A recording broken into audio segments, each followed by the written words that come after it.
दरअसल अब पार्लियामेंटेरियंस का अभाव हो गया पार्लियामेंट के अंदर। जो एक जमाना था, मतलब जब से हम लोग कवर कर रहे थे, एक से एक ज़बरदस्त धुरंधर पार्लियामेंटेरियंस होते थे, पक्ष में विपक्ष में, सरकार किसी की भी हो, लेकिन जिनको सुनने में मज़ा आता था। गैलरी हम लोग छोड़ते नहीं थे कि हाँ जॉर्ज फर्नांडीज बोल रहे हैं, अटल जी बोल रहे हैं, इंद्रजीत गुप्ता बोल रहे हैं, सोमनाथ चटर्जी बोल रहे हैं, मतलब ऐसे एक से एक दिग्गज, चंद्रशेखर जी हैं।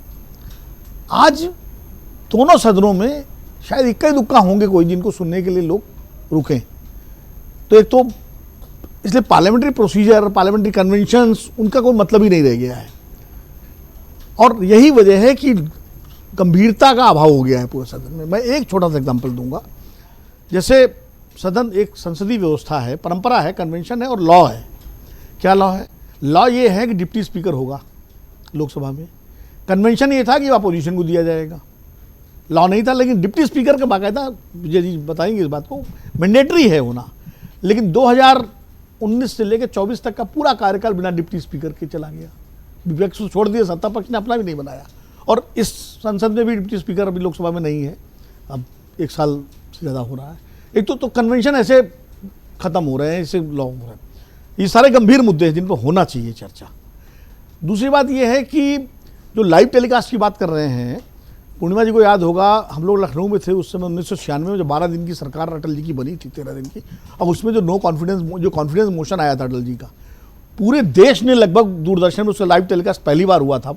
और सब हम लोग खाना भूल गए थे, मतलब बैठ करके इकट्ठे सब लोग जो है अपने घरों में, या सूचनाएं जो NXC में चीफ मिनिस्टर ऑफिस था उसके वहाँ बैठ करके देखा था, क्योंकि एक से दिग्गज लोग बोल रहे थे और बड़ा अच्छा। उसके बाद ये ट्रेंड हो गया लाइव टेलीकास्ट का और सुनने में मजा आता था।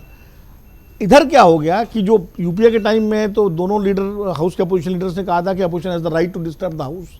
जेटली जी ने भी कहा था, सुषमा जी ने भी कहा था, लेकिन अब उसका उस समय उनकी वो भूमिका थी। आज सरकार में वो है, उस समय जो विपक्ष, जो सरकार थी वो यही कहती थी जो आज की सरकार कह रही है कि विपक्ष चलने नहीं दे रहा है। विपक्ष जैसे अभी इन्होंने, विजय जी ने कहा कि 1 हफ्ता आपने बर्बाद किया। अरे भाई 2G पे आप JPC लाए, लेकिन पूरा सेशन पास आउट करने के बाद आप पहले ले आते JPC। तो यूपीए सरकार भी तो जिम्मेदार थी उसके लिए कि पूरा सेशन पास आउट किया अपोजिशन, और बाद में आप दबाव में JPC बनाई आपने। ऐसे ही ऑपरेशन सिंदूर की बात थी कि 1 हफ्ते बाद आपने चर्चा कराई। तो मैं कह रहा हूँ कि ये चीज़ें सरकार और विपक्ष दोनों की जिम्मेदारी है। ठीक है, सरकार की जिम्मेदारी ज़्यादा होती है क्योंकि बहुमत होता है, वो एक बड़े भाई की भूमिका में होती है।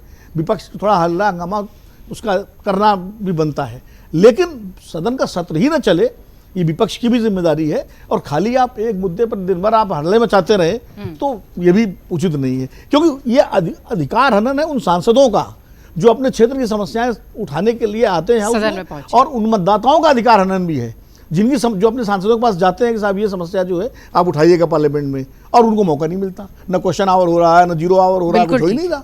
बिल्कुल ठीक है, और यही सबसे ज्यादा दुखद है। पैसा जो है उसको तो अपनी जगह है, ये जो लोकतांत्रिक अधिकार का हनन है जनता के और सांसदों का, ये एक बड़ा मुद्दा है। ये भी गंभीर मुद्दा है।